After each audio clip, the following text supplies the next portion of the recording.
I would say the main problem with sustainability education is that it sometimes doesn't know in itself what it's all about. There are these kind of competing understandings of what sustainability is. Some of them come from the sustainable development tradition. Some of them come from a much more educative um, climate response, climate crisis response type of position. Some of them come from the activist world, where we've seen a lot of that recently, a lot of discourse emerging from those spaces. And when all of those meet, that you get this tension between what you can do, you should do, when it comes to educating for sustainability. So I think that's the biggest single problem. This, sometimes not really knowing what we are as a group when we're working in this space, because there are so many contrasting and sometimes conflicting positions.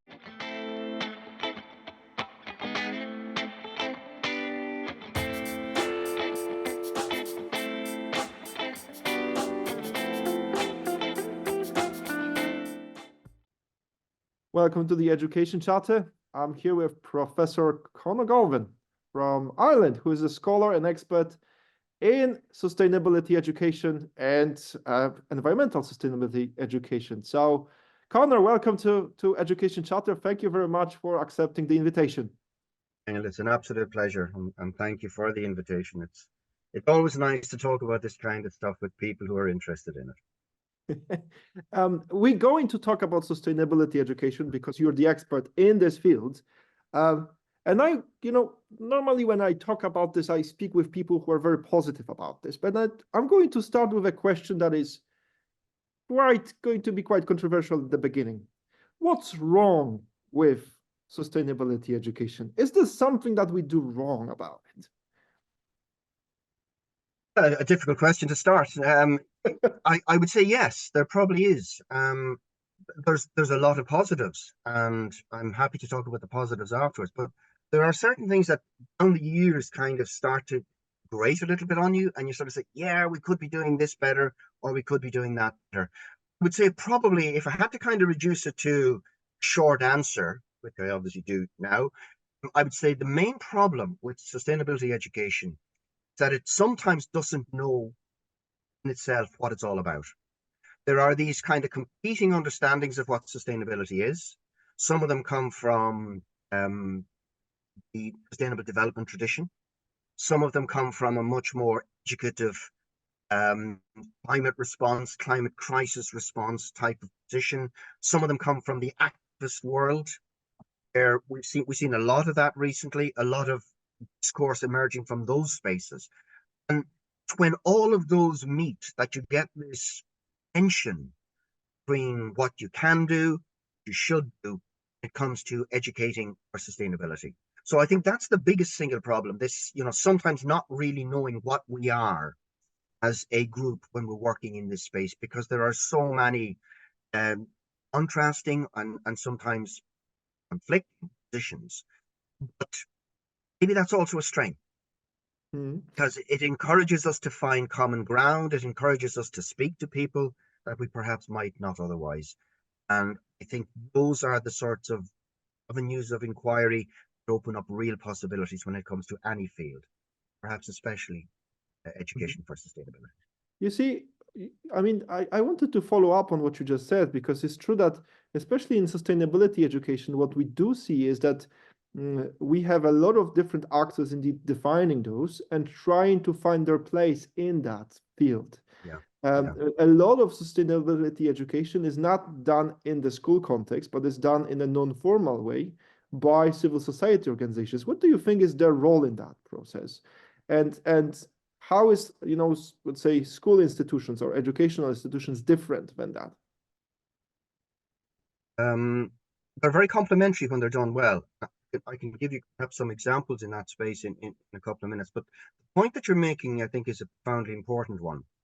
If you like, there are almost sort of two major discourses consistently when it comes to education for sustainability. First is to do with view that we're all doomed. The planet is on its last legs. We have to educate kids now so that they can have some chance of surviving into the future. And there's this kind of almost pathological view of reasoning behind educating for sustainability. And then you have this much more, I won't say measured because that's the wrong sense as well, but much more careful articulation that sometimes comes from business world particularly. And I mean, I've been reading a report that came from EY, Ernst & Young, in the last couple of days. And for an educationalist, it makes an awful lot of sense what they're actually saying there about sustainability. My kind of comment would be that they're probably too much on the to be all okay as long as we do this and this sort of axis. So somewhere in the middle is perhaps where we need to be. And that's a challenge. And in many ways, that's where civil society comes in. Because I think civil society is it's a very, very powerful force. You know, when we're talking about civil society, we're talking about all sorts of groups and all sorts of organizations. But within the European context, a number of civil society organizations have done absolutely wonderful work in terms of bringing environmental education down the years and now increasingly aspects of sustainability education to the fore, locally, in their local towns, in their local cities, in their local regions. And that then is being picked up and if you like, run with in many cases by schools. So the informal and the formal knit together very well.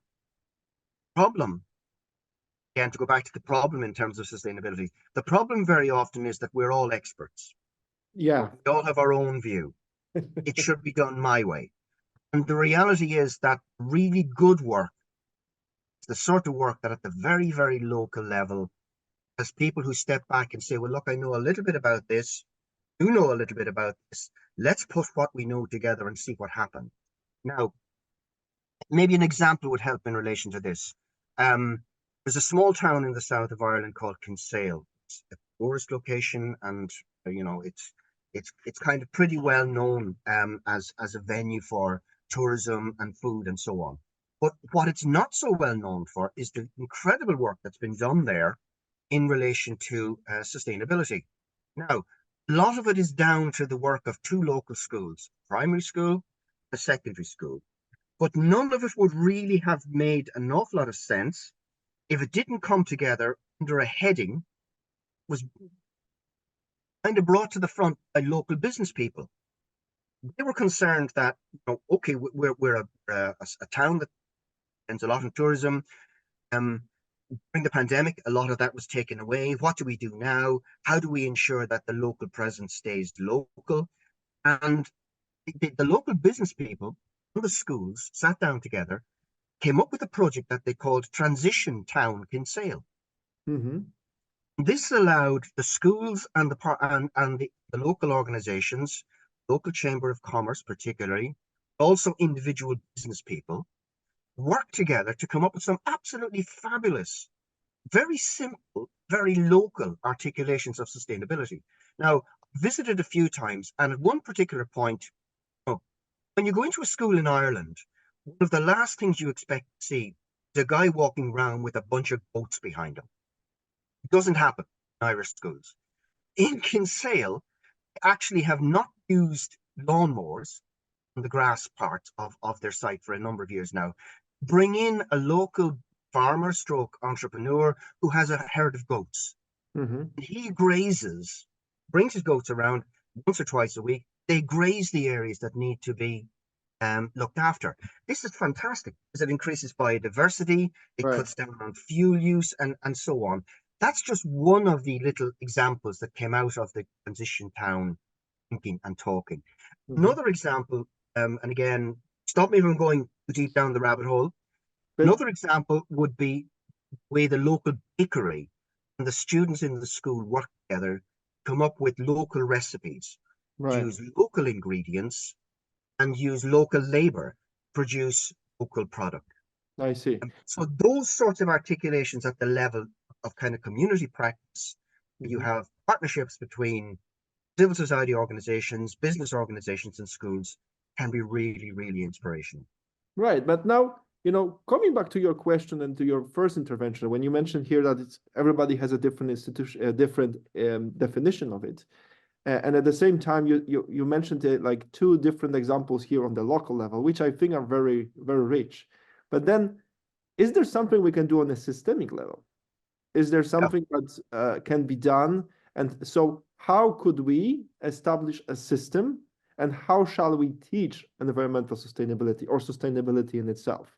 Because you know, when I think about this topic, because I've seen lots of examples of those that you just mentioned, and they of course they have a great value and they are beautiful, they are inspirational stories, but at the same time, do they really bring a systemic change? And if so, how should we establish systems in order to really foster that? I don't think we have to establish systems. I think we have to use the systems that are there, and that's part of my work in a sense as well. Wearing one particular hat, I work with the European Commission to advise and guide a group known as the Working Group on Learning for Sustainability in Schools. And this brings together policymakers from all over the member states. It also has membership from your own organization, indeed, and organizations like that, including the teacher unions, the ETUS, and so on. And this particular group meets regularly, talks about how we can leverage and make use of the existing systems, and it does a huge amount of work in relation to building clear understandings among policymakers across the member states in regards to what can be done in connection with sustainability. Now, it covers the sort of stuff you would expect. It covers things like curriculum, it covers things like interventions, it covers things like teacher education, teacher support. It also considers other things like partnerships. How do you build partnerships? Next learning event that takes place for this particular group will focus on the role of local authorities, such as cities, such as, you know, the kind of the mid-range, not the full regional, not the real local, kind of the possibilities of cities like Hamburg and places like that to actually lead in relation to sustainability and sustainability activities in the education system and also in society generally. And it's that sort of greencities.eu type of initiative that I think that, you know, that we can leverage very well. We're already there. System is there, but it's like islands in an archipelago. It's disconnected. And an awful lot of the work that we really have to do, in my view, in the next couple of years, to connect those existing systems, Okay. so that they're working together rather than kind of, you know, almost competing against each other. All right. Now let's try to zoom in. You said, okay, we don't need systems. No. I said we have systems. I said we don't need to build new systems. Okay. We All right. have quite a lot of good systems already. We're probably just not making enough use of.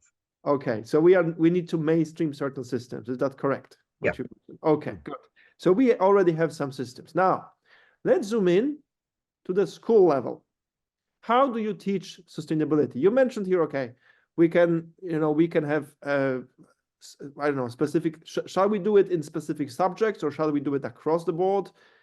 How would you teach this? Okay. Again, this is something that all of us in this space, whether we're in civil society or whether we're in schools or whether we're in policy work, we all think and talk a lot about this. We spend a lot of time thinking about this. So there's no silver bullet, no exact right way to do this.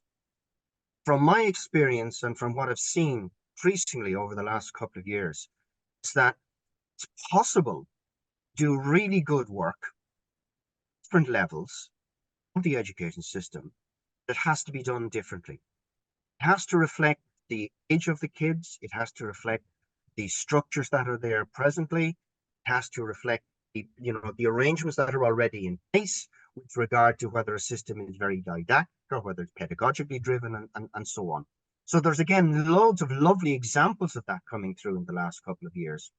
The bottom line, in terms of the question you've asked me, is how do we teach it in schools? I think we teach it in diverse ways depending on the school situation and the school setting. Now, as a general rule, younger kids need to be exposed to one type of thinking and experience of sustainability. Then, as you move up through the system, that changes. And again, I can give you examples of that if it helps. But the point I would make would be that For younger kids particularly, you have to emphasize action. You have to emphasize what you can do, how we can do stuff within our school, within our school grounds, within our community. So you have all of these little things like, going to the local park to do a cleanup. You have going to the local beach to do cleanups, have school gardens, all Mm. of these little, if you like, micro activities within the level of the school. I have a colleague, a principal teacher here in Ireland, who says that there is nothing he fears more than the wrath and anger of a second grade student if you put the wrong stuff in the recycling bins. Mm. His argument is that his whole school, the approach within the whole school, has every child involved in the school gardens, in recycling, in biodiversity work, and so on. So it's very, very active based and it's very local. So it's within the school, it's within the village, it's within the town. And that level of activity works really, really well with younger in particular. Two characteristics that you would miss very easily if you didn't think about it. First is it's whole of school. It's not just one teacher doing her thing, because she likes a school garden or something like that. It has to be school level activity. It has to be planned. It has to be led at the level of the school, no matter how small the school is, whether it's two teacher or 10 teacher. It has to be led and it has to be whole school, its approach in its thinking. Second thing is that it has to be infused with what I like to call a pedagogy of hope. Now, it has to focus on the positive. It has to help the children's confidence, their knowledge, their experience in relation to the small things make a difference for sustainability at the individual and the locally collective level. That's a key characteristic, I think, of maybe of all sustainable education. Certainly when you're working with young people, you have to emphasize um, pedagogy of hope. There's some wonderful work done by that, done in that space by uh, called John Buchanan and his colleagues Kimberly Preswick Kilburn and Jennifer Ferguson in Australia. They've published a book that's actually called, well, surprisingly enough, the Pedagogies of Hope. Mhm. Basically, the topic is it's about children, climate anxiety, and the significance of hope. Because the big thing for an awful lot of kids is that they become very, very anxious Right. about climate crisis, biological losses, and so on. You have to address that through actions that show it's not possible to reverse, it's not impossible to mediate or to mitigate. So I think that's a key feature when it comes to primary work. Now, Okay. I think it's different when you're dealing with older kids. I think that you need to kind of change the focus a little. You're still doing the local stuff, but you're also introducing a much broader understanding of the issues, more, to use the word carefully and deliberately, a more political understanding of the issues. And I think once you start moving into secondary level education, doesn't matter to me, by the way, whether you think in terms of subject and a subject silo, whether you integrate what you're doing in relation to sustainability right across the curriculum.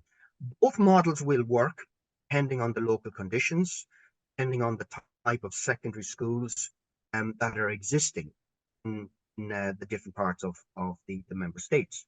For example, here in Ireland, we've decided to go very much for a subject-based approach. And we're now in the process of introducing a new subject called CASD, Mhm. Climate Action and Sustainable Development. This will be our baccalaureate level, our leaving certificate, the secondary school level. Um, that builds on work that's already been done at the lower secondary level. Other systems, for example, Finland is one that comes to mind, also Norway, places that have much, much more localized, less centralized systems of education, and to allow teachers and schools to write their own curricula. And in those situations and circumstances, what we're seeing, I think it's very interesting. We're seeing much more leaning towards cross-discipline, interdisciplinary, and subject articulations. I would say it doesn't really matter in the longer game which of those you're pursuing, as long as you're covering a number of if you like, particular areas. And whether you do those as a standalone subject or whether you do them threaded carefully and systematically through other subject areas, I think it doesn't matter in the longer term. As long as you're covering, I would call loosely, um, the need for action, and the need for science. Okay. As kids get older, you Uh-huh. have to really focus more on the science and the politics Yeah. of the transitions rather than on what we can do in our local school setting. Okay. Because that's where the bigger game actually is in the longer term. All right. Uh, coming to, thanks a lot for this. I think, yeah, I mean, it's true that, you know, in different countries and different schools it's being taught differently. And I think that we can respect that, provided that, you know, it brings a good purpose and good outcome after all. But at the same time, you know, I think that change isn't really possible without, you know, the involvement of parents here. To what extent, I mean, Ireland is a very specific case. It's a specific case because it's a very rich country with strong middle class. So it's slightly it's simply a very different place than many other countries in Europe. But what's the role of parents there, and what's the response with respect to this sustainability education? Do they kind of buy into this from your experience and your knowledge, or is there opposition to it? And so how could we really involve them as well into this process? Yeah. I think in many ways parents are seen as bystanders, and that's one of the unfortunate things. You know, we tend to focus on what we're going to do within the school system, and we tend to focus on the students rather than on the students within their unit, within their families and within their communities. But Mhm. again, use again the Kinsale example, and there are many others. Um, when you engage with parents individually and as groups, you really start to make a difference to impact that sustainability education actually has. Right. So many young people go home and they actually, I won't say shame, they encourage their parents into thinking about aspects of sustainability they never would have previously. Now, the younger age, it's the kid that comes home and starts sorting through the trash, asking about recycling and stuff like that. The Mhm. slightly older age, it's the kid that comes home at the age of 15 and 16 and says, you know, I want to go to this particular meeting that's been held about a landfill, or I want to go, and parents are kind of a little bit shocked because they see a sort of coming of age, see a child is starting to find their own way into the world and into the issues that are concerned to them in the world. And that's that's a key feature. Think of a good education system.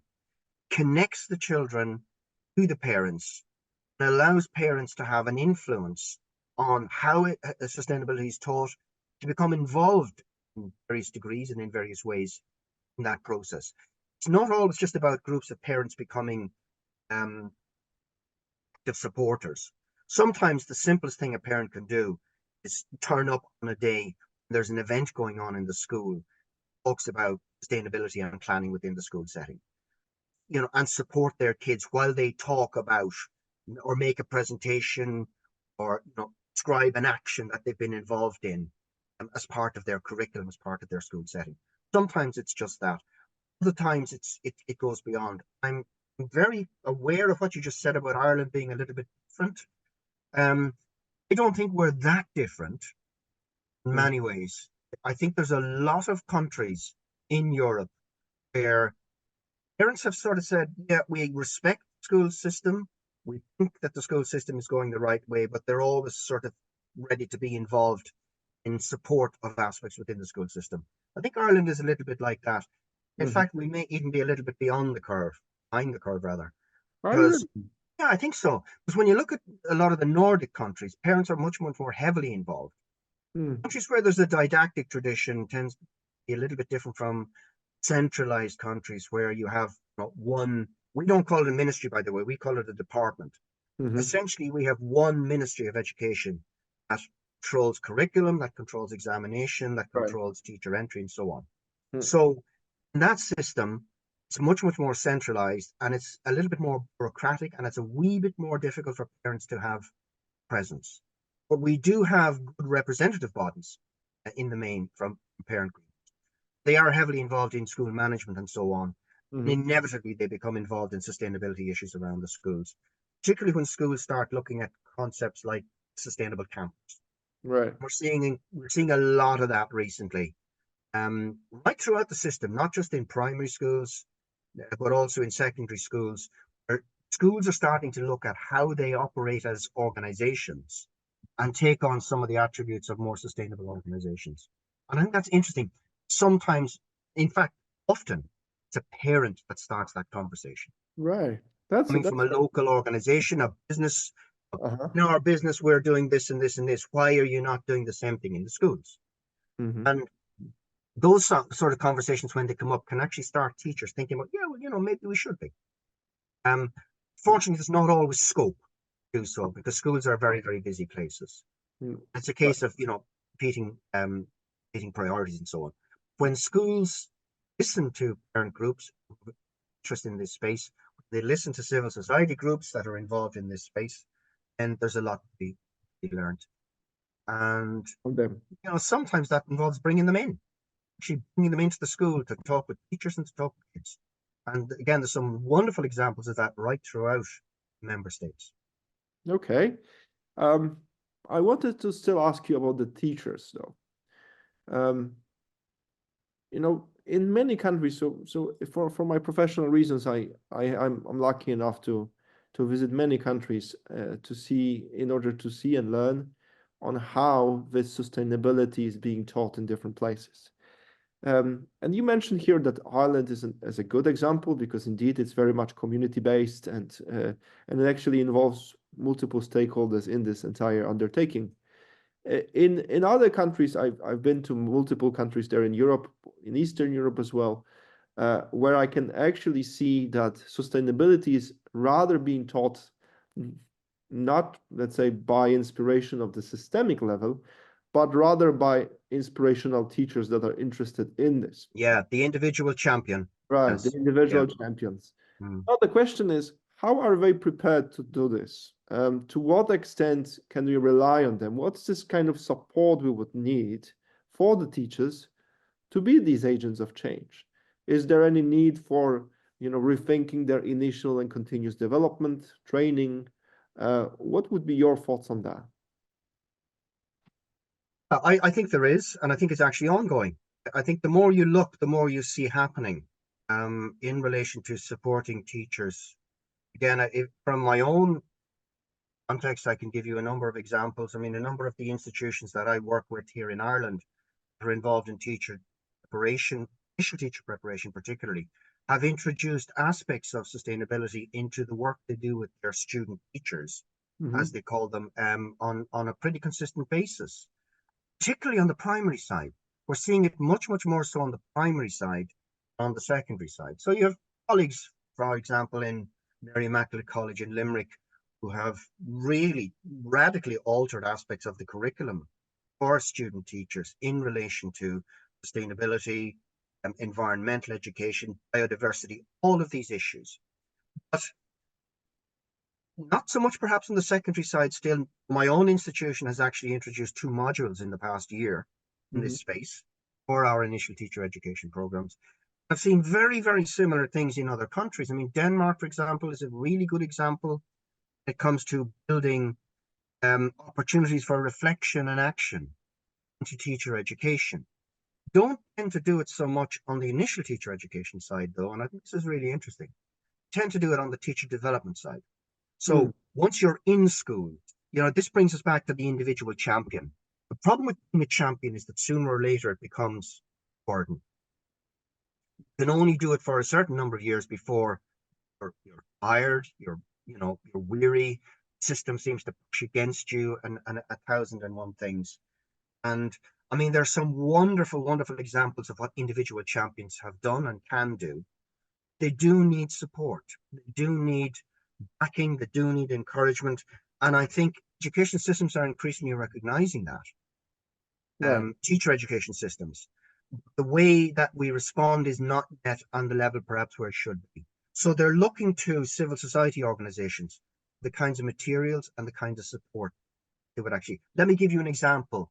In Slovenia, at the moment, there's a fascinating initiative called the digitrans.is.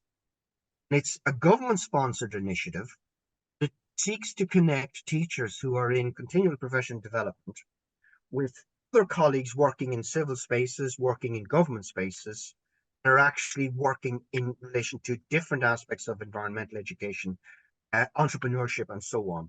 So that is offering a level of system support to teachers that are otherwise working, as in isolation within the schools.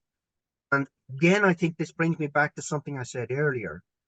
For any education system to have impact, whatever's being forward has to be supported at the whole school level. It's not enough to depend on the individual. You have to put in the supports. It means money in short term. It means systems that are invested in supporting and developing, giving opportunities for training, providing education centers for teachers and kids to go to. There are lovely examples of those starting to pop up all over the place. I mean, recently I was in one in Brussels. There's a whole new part of Brussels, the taxi sector. Right. And there's a fabulous building over there, belongs to Brussels Environment. Now, they have within that building, it's probably worth visiting on its own just to see the place, because it's probably one of the most carbon neutral buildings in any of the member states in Europe. So go and see it if you get a chance. That's the first thing. I've been there. The whole ground floor, there is an interpretation center that's available for schools to come in groups of kids, in groups of teachers, where technology and sustainability meet. And there are these wonderful opportunities to learn about things like carbon footprint and so on. So those sorts of physical centers, a very different type would be the one in Greece that I visited a couple of years ago. Education centers that were originally seen as, outdoor education centers, now become environmental education centers. And they offer programs of support for teachers and for young people, not just teachers, for young people who are interested in working in sustainability fields. Those sorts of system level supports will make a difference, I think, in the longer game. Teacher education have to be systematically built into, I would say, respectfully to all colleagues in primary and secondary initial teacher education, we need to be doing more. But real challenge is at the level of teacher development once they qualify, once they're in their schools, supporting those pioneers, supporting those champions in the work that they're doing at the local and indeed the city and the regional levels. I think we're getting better at it, by the way. And I think that, the help of local industries, the help of civil society groups, and also the help of the Commission in these spaces, starting to make a discernible difference in relation to that. Okay. You see, I started this conversation with a conviction, I would say, and it's my personal bias, I would say, that we're not doing enough, or we're not doing it even in the right way. That's why I kind of throw at you at the first question, what do we do wrong with it? But then after listening to you with all these extraordinary examples, I could say that you have given me a little bit of more hope about it. So I thank you for it, because it's indeed, it's really, it seems that actually we are doing pretty well. And it's really about a community level work that works the best. So thanks for that, Conor, for all these comments. Thank you for giving us a little bit of pedagogy of hope, I'd say, on this topic and all your expertise. And we have a question for our viewers as well. How do you think we should teach sustainability at school? Do you have any examples of how it is being taught in your school? Maybe share it with us. Leave a comment in our channel. Like maybe we can start a discussion, an exchange of practice with respect to this. And for now, I wanted to thank you, Conor, for your time. Thank you for sharing all this information and all this inspiration that we have, that you have seen throughout Europe. And let's stay in touch. For our viewers also, if you like what you see, please comment and give us a subscription, because this will allow us to spread the news about this channel and about the work that we do. And stay tuned for the next episode. All the best to you. Bye. Thank you very much, Daniel. It's been a pleasure having the conversation with you. Thanks a lot, Conor.